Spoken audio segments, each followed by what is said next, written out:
মোমো খেতে কে না পছন্দ করে, আর সাথে থাকে যদি এমন টেস্টি মোমো। হাতে কম সময় থাকলে ঝটপট রেসিপিটি বানিয়ে ফেলুন।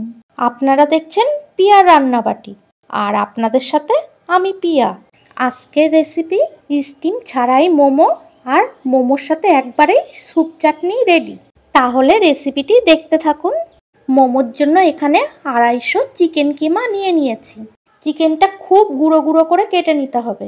দিয়ে দিলাম 1 মুঠো ধনেপাতা কুচি, দিয়ে দিলাম একটা মাঝারি সাইজের পেঁয়াজ কুচি, দিয়ে দিলাম একটা গাজর কুচি। সব কিছু এমন গুঁড়ো গুঁড়ো করেই কুচিয়ে নিতে হবে।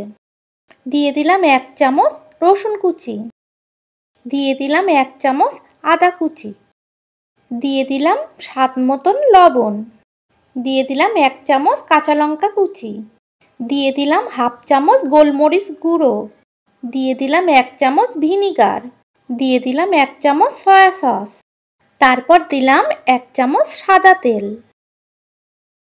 এইবার সব কিছু ভালোভাবে মেখে নেব। তারপর কিমাটা 15 মিনিট ঢাকা দিয়ে রাখতে হবে। এইদিকে মোমোর জন্য ময়দাটা মেখে নেব। মোমোর জন্য আমি 2 কাপ ময়দা নিয়ে নিলাম। দিয়ে দিলাম পরিমাণ মতন লবণ আর 1 চামচ সাদা তেল। এবার সব কিছু ভালোভাবে মিশিয়ে নেব। অল্প অল্প করে জল দিয়ে ময়দাটা ভালোভাবে মেখে নেব। ময়দাটা একটু শক্তভাবে মেখে নিতে হবে। ময়দাটা আমি ভালোভাবে মেখে নিয়েছি। ঠিক এমনটাই শক্ত করে মাখতে হবে। ময়দাটা মাখার পর 10 মিনিট চাপা দিয়ে রাখতে হবে। এইবার মোমোর জন্য আমি ছোট ছোট লেচি কেটে নিয়েছি। লেচিগুলোয় আমি অল্প একটু সাদা তেল মাখিয়ে নিয়েছি। লুচির থেকেও ছোট আকারের লেচি কেটে নিতে হবে। লেচিগুলো লুচির থেকেও পাতলা করে বেলে নিয়েছি। এইবার একটা লুচির মধ্যে সেই চিকেন পুরটা দিয়ে দিলাম। এইবার লুচিটা আমি মোমোর আকারে শেপ দিয়ে নেব। তোমরা ভালো করে দেখলেই বুঝতে পারবে মোমোটা আমি কিভাবে তৈরি করছি। শাড়িতে যেভাবে কুচি দেয় আমি সেইভাবে ছোট ছোট করে চারিধার কুচি দিয়ে নিচ্ছি। বুড়ো আঙুলটা দিয়ে কুচিগুলো চেপে ধরে রাখতে হবে। আমি খুব সহজভাবে মোমোটা তৈরি করছি, যাতে তোমরা সবাই বাড়িতে তৈরি করতে পারো। এইবার কুচিগুলো মধ্যিখানে নিয়ে চেপে দিলাম। হয়ে গেল আমার মোমো তৈরি করা। আবার একটা মোমো তৈরি করে তোমাদের দেখিয়ে দিচ্ছি।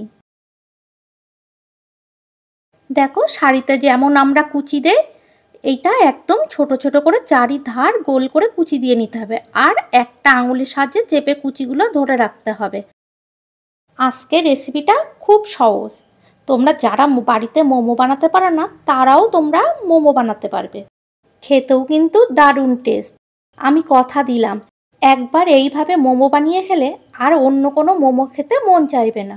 মনে হবে এটাই বারবার বানিয়ে খাই। সব মোমোগুলো আমি বানিয়ে নিয়েছি। গ্যাসের চুলায় কড়াই গরম করতে দিয়েছি। কড়াইতে দিয়ে দিয়েছি 2 চামচ সাদা তেল।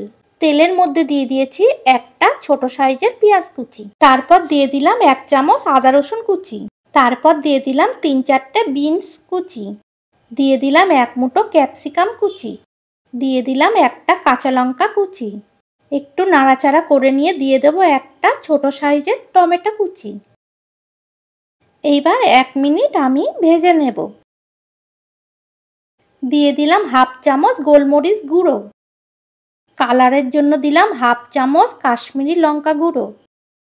দিয়ে দিলাম 1 চামচ সয়া সস। দিলাম 1/2 চামচ রেড চিলি সস।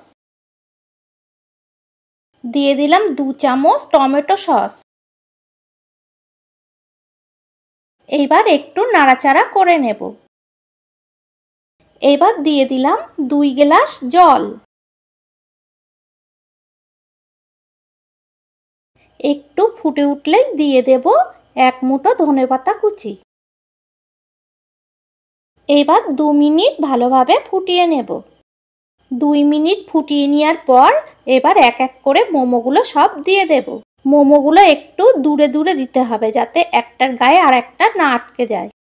মোমোগুলো দেওয়ার পর আমি 5 মিনিট ঢাকা দিয়ে ভালোভাবে ফুটিয়ে নেব। 5 মিনিটের মধ্যে আমি একবার ঢাকা খুলে নেড়ে দিয়েছি। মোমোগুলো দেখো কি সুন্দরভাবে সবকটা ওপরে ভেসে উঠেছে। 5 মিনিট ফুটানোর পর দেখবে মোমোর গাগুলো তেল তেলে হয়ে গেছে, তখন বুঝে নেবে যে মোমোগুলো রেডি হয়ে গেছে। মোমোর কালারটাও চেঞ্জ হয়ে গেছে। এবার মোমোটা ওপর দিয়ে ধনেপাতা কুচি দিয়ে পরিবেশন করলাম। এইভাবে মোমো বানালে মোমো হবে তুলোর মতন নরম। মোমোর জন্য আমার আলাদাভাবে চাটনিও বানাতে হলো না, স্যুপও বানাতে হলো না। একবারেই মোমো ঝটপট রেডি হয়ে গেল খুব কম সময়ে।